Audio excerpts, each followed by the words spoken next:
Hello student. तो आज हम लोग बात कर रहे हैं फिजिक्स का वीडियो लेक्चर हम लोग स्टार्ट कर रहे हैं और वो भी काइनेमेटिक्स। ऐसे तो फिजिक्स में जो है सो सबसे पहले जो है सो हम लोग यूनिट डायमेंशन पढ़ते हैं, उसके बाद वेक्टर और इसके बाद काइनेमेटिक्स। तो देखिए वेक्टर और यूनिट डायमेंशन का भी वीडियो मिल जाएगा, लेकिन जो है सो अभी हम लोग जो है सो स्टार्ट कर रहे हैं काइनेमेटिक्स का। तो काइनेमेटिक्स में जो है सो हम लोग मोशन इन 1 डायमेंशन देखेंगे, motion in 2 dimension and motion in 3 dimension. कोई भी बॉडी जो है सो जब स्ट्रेट लाइन मोशन जब कोई स्ट्रेट लाइन पाथ पर जब मूव करता है तो 1D मोशन कहलाता है।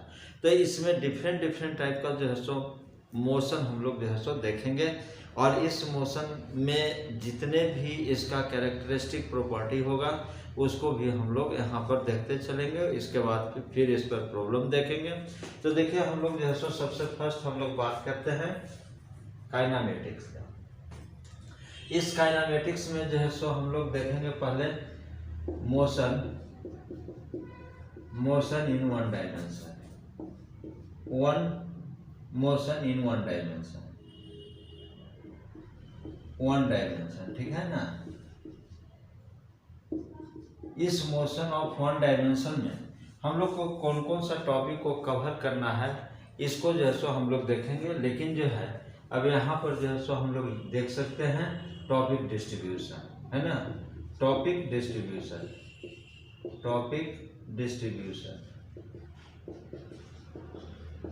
इस टॉपिक डिस्ट्रीब्यूशन में हम लोग जैसे बात करेंगे कौन कौन सा टॉपिक को हम लोग को पढ़ना है। तो सबसे फर्स्ट टॉपिक हम लोग पढ़ेंगे पोजीशन, ठीक है ना, कि पार्टिकल का पोजीशन कहाँ पर है और हम लोग पार्टिकल को कैसे डिसाइड करते हैं।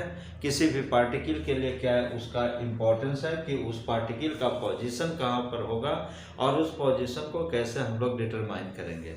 तो सबसे पहले चाहे वह जैसे बॉडी रेस्ट में हो या इधर या मोशन में हो, तो उसका जो है सो कोई ना कोई तो पोजीशन जरूर होगा। उस पोजीशन को पहले हम लोग डिटरमाइन करेंगे। तो पहले पढ़ेंगे पोजीशन, उसके बाद सेकंड जो है रेस्ट एंड मोशन। बॉडी का जो बॉडी रेस्ट में है या मोशन में है, ठीक है। उसके बाद थर्ड जो है सो हम लोग टॉपिक पढ़ेंगे। इसमें third topic types of motion का कितना टाइप्स होता है, जैसे 1D हो गया, 2D हो गया, 3D हो गया। तो ये हम लोग जो है सो देखेंगे टाइप्स ऑफ मोशन। फिर फोर्थ में जो है सो पॉइंट मास देखेंगे, ठीक है ना। इसके बाद फिफ्थ में जो देखेंगे, फिफ्थ में distance and displacement,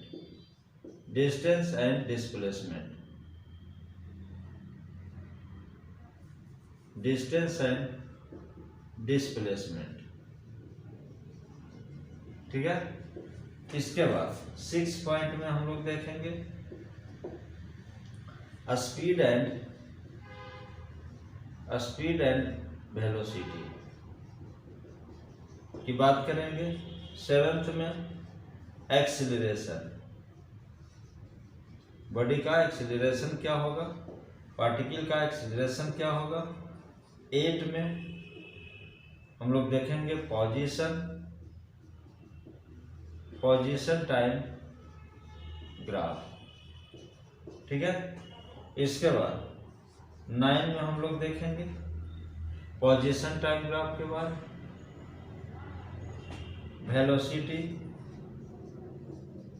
velocity time graph, ठीक है। और उसके बाद जो है 10 में एक्सीलरेशन टाइम ग्राफ की बात करेंगे हम लोग, ठीक है। उसके बाद फिर हम लोग नेक्स्ट देखेंगे equation of kinematics,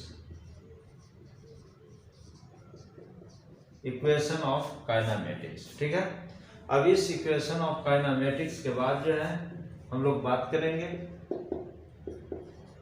motion under gravity, motion under gravity, और 13 में हम लोग बात करेंगे मोशन विथ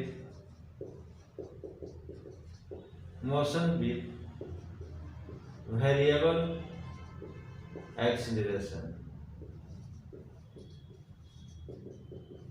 ठीक है, तो यह जो है सो हम लोग इस चैप्टर में हम लोग काइनेमेटिक्स में पढ़ेंगे।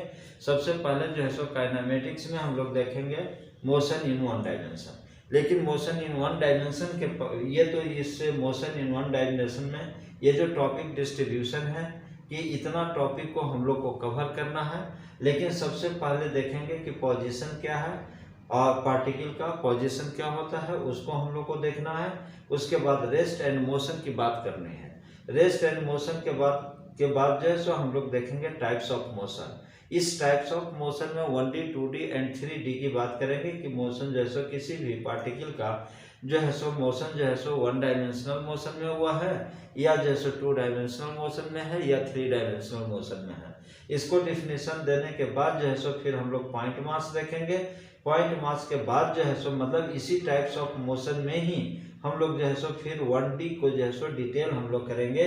मतलब कि यदि कोई बॉडी या यदि कोई पार्टिकल जो है एक स्ट्रेट पाथ पर जो है सो यदि मूव करता है तो वह जो है सो 1D मोशन कहलाएगा। लेकिन उस 1D मोशन से क्या क्या उसका रिलेटेड टर्म्स मिलेंगे, वो सभी रिलेटेड टर्म्स को देखेंगे। जैसे डिस्टेंस क्या होता है, डिस्प्लेसमेंट क्या होता है, स्पीड क्या होता है, वेलोसिटी क्या होता है, एक्सीलरेशन क्या होता है, इसका पोजीशन टाइम ग्राफ क्या होता है, फिर उसका वेलोसिटी टाइम ग्राफ क्या होता है, फिर उसका एक्सीलरेशन टाइम ग्राफ क्या होता है। इस सारी बातों की हम लोग जो है सो इस चैप्टर में डिस्कस करेंगे। उसके बाद जो है सो देखेंगे इक्वेशन ऑफ काइनेमेटिक्स। काइनेमेटिक्स का इक्वेशन क्या होता है। उसके बाद जो है सो मोशन अंडर ग्रेविटी, मतलब यदि कोई बॉडी जो है सो ऊपर से वो नीचे की तरफ गिर रहा है तो वहाँ पर जो है सो कौन सा फार्मूला उसके ऊपर एक्ट होगा और उस पर किस टाइप के प्रॉब्लम पूछा जाएगा। इसके बाद जो है सो वेरिएबल एक्सीलरेशन, जब कोई बॉडी जो है सो वेरिएबल एक्सीलरेशन से चलता है तब उसका कौन कौन से टर्म एंड कंडीशन को फुलफिल करेगा और उस कॉन्सेप्ट को कैसे हम लोग सीखेंगे। ऐसे तो जो है सो इसमें पूरी तरह से जो है सो वेक्टर का यूज होगा, इसीलिए जो है सो थोड़ा सा वेक्टर भी जो है सो हम लोग को इसमें जिक्र करना है। क्योंकि वेक्टर के बिना जो है सो हम लोग फिजिक्स नहीं कवर कर सकते हैं। तो दो चीज़ याद रखेंगे, एक वेक्टर और दूसरा जो है सो यूनिट एंड डायमेंशन। ये दोनों का यूज जो होगा वो through out the physics use होगा। और ऐसे भी जो है सो आप लोग जानते ही हैं कि जो मतलब कि जो फिजिक्स जो होता है वो किसी भी कंपटीशन के लिए जो है सो काफ़ी इम्पोर्टेंट है। नीट और जेईई के लिए तो बहुत ही इम्पोर्टेंट है।